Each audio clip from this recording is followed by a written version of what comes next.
Hey everyone, I'm in the lab because I was on the hunt today for something that was missing from my kitchen. And of course, the first thing I did as a mother and wife is blame my children and husband first. Who has it?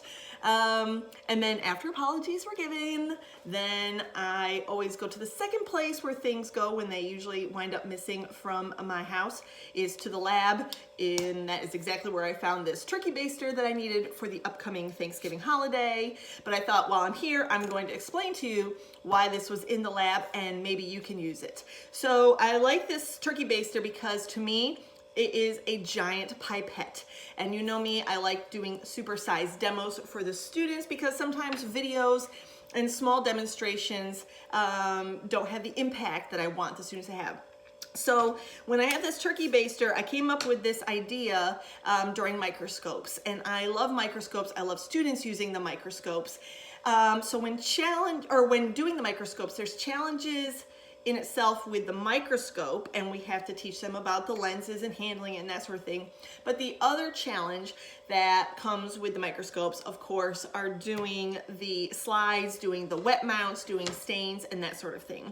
So I wanted to find an easy way to do a demonstration for the students. And so what I did is I went to Lowe's, and the good people at Lowe's will end up cutting acrylic sheets. There's acrylic sheets there, and I know with the light, it's kind of hard to see, but this comes in about 3 times this size. So I actually got 3 pieces or 3 slides cut out of this acrylic sheet. And then I went and got a smaller acrylic sheet and of course had it cut down to this. And so now I have my slide and I have my cover slip.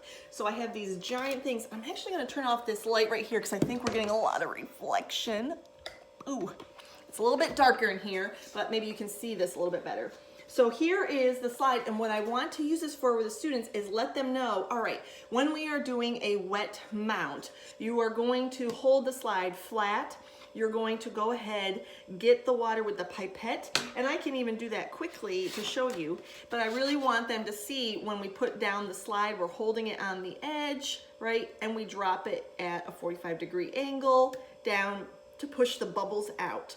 And so right there, they can easily see what I'm doing with this large giant demo. I have the slide, I have it at a 45-degree angle, I have one edge down, and I'm pushing it out so that way there's no air bubbles when we make our wet mount. The next thing that you can do also is use some, have water in here, and then you can show them how we can add stain to the slide if we need to. Let's say if you're doing a cheek cell, if you're using methylene blue, that sort of thing, go ahead and get some colored water that you're going to drip again with your giant pipette. And you can do the method where you put the paper towel strips over here, and you're going to remind them these are giant size, so we don't need a full paper towel to do the staining, but you want to show them here, and of course you would do this a little bit flatter, where we're going to take the colored water, we're going to drip it down the edge here, and we're going to pull it through with this absorption from the paper towel. So these are 2 fantastic methods that you can teach them with these giant demos with my slide and my giant cover slip, and of course my pipette, which is now going back to being a turkey baster for one day for Thanksgiving, which I hope you all have a very happy Thanksgiving, and I will see you soon after the holiday break. Take care.